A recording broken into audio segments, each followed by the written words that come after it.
Bonjour à tous, aujourd'hui nous allons faire un baume du sommeil. Donc ça va être assez simple, vous allez voir, on va utiliser surtout l'huile essentielle de lavandin super, donc c'est une extraction de la lavande, hein. C'est lié surtout en fait à la partie qui est utilisée. Donc là, c'est les sommités fleuries hein, pour faire la lavande. C'est pas tout à fait comme la lavande vraie, puisque c'est en fait un mix entre la lavande vraie et la lavande aspic. D'accord. Donc voilà, donc c'est pas mal. C'est très fort, ça sent très fort la lavande d'ailleurs. Vous verrez, c'est assez incroyable.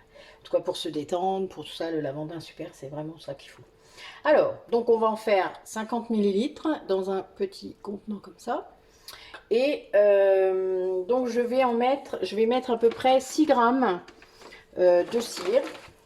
Toujours mes mains qui sont propres. Alors, et désinfectées. 6 grammes. Alors, faut pas en mettre trop, sinon ça sera trop dur. Et si on n'en met pas assez, ça ne sera pas assez. Une vraie proportion. Alors pour ce baume, alors vous m'avez déjà vu faire des baumes avec du beurre de karité, des choses comme ça, des différents beurres. Là aujourd'hui je vais utiliser l'huile de coco. Alors l'huile de coco, la seule chose auquel il faut faire attention, c'est qu'elle se liquéfie à plus de 25 degrés. Donc si dans votre chambre il fait plus de 25 degrés, même si vous ne devriez pas, vous le savez, on ne met pas, enfin voilà, faut qu'il soit, vous allez pouvoir le garder sur votre table de nuit, mais il ne faut pas qu'il fasse plus de 25 degrés. Enfin, même à plus de 20, c'est compliqué. Enfin, il va être tout mou, quoi. Donc voilà, donc moi je le fais comme ça parce que je sais que dans ma chambre il fait 18 degrés, donc il risque pas, ça risque pas de fondre. Mais voilà, faites attention, sinon ben, vous pourrez le remettre un peu au frigo de temps en temps, histoire qu'il reprenne une consistance. Donc là, pour ce baume-là, je vais en mettre à peu près 40, enfin 38 grammes. 38, 39, hein. Pas un gramme près, tant que ça rentre dans le pot, c'est bon.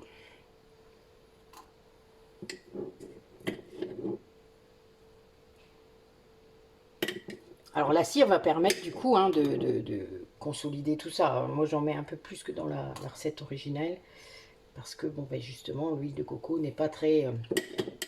ça sent très bon, hein, moi c'est ce que j'aime bien, mais c'est embêtant parce qu'en effet ça, des fois ça nous laisse un peu tomber. Voilà, bon j'en ai mis 40 mais ça craint pas, vraiment.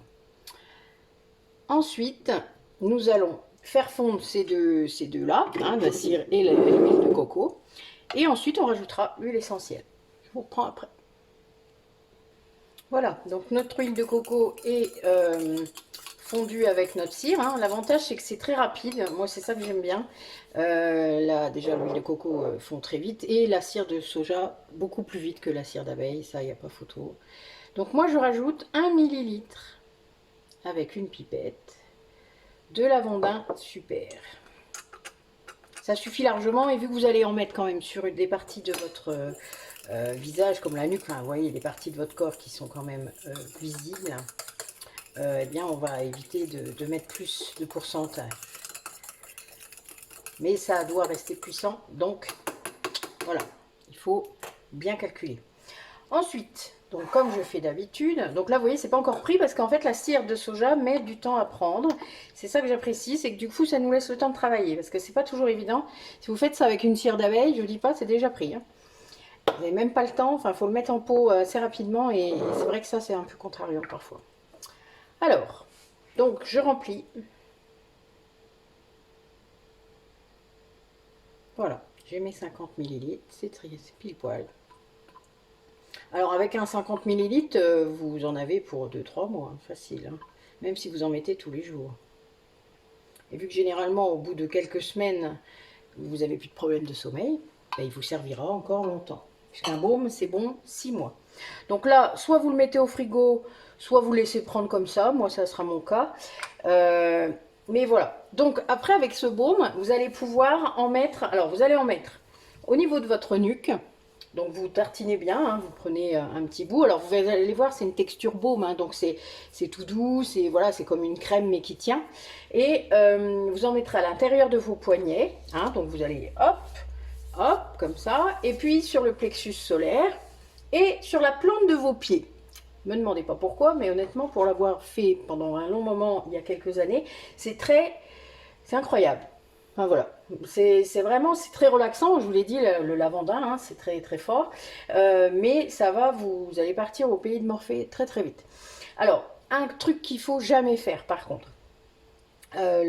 J'ai déjà lu parfois sur internet qu'on pouvait mettre de la lavande, soit de la lavande vraie ou du lavandin, directement sur les thés d'oreiller.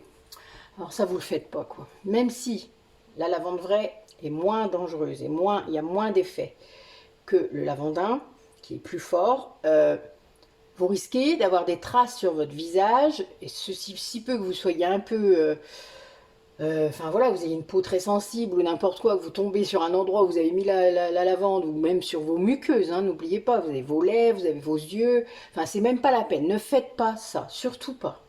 Vaut mieux créer un baume comme ça, vous voyez, c'est très facile, ça prend quelques minutes, et de mettre le lavandin dedans, et les mettre aux places où ça va, vous voyez, le fait de mettre sur la nuque, ça va monter directement dans votre nez, hein. Les poignets, c'est parce que pareil, on bouge, enfin voilà, tout ça, ça va contribuer à ce que vous dormiez mieux.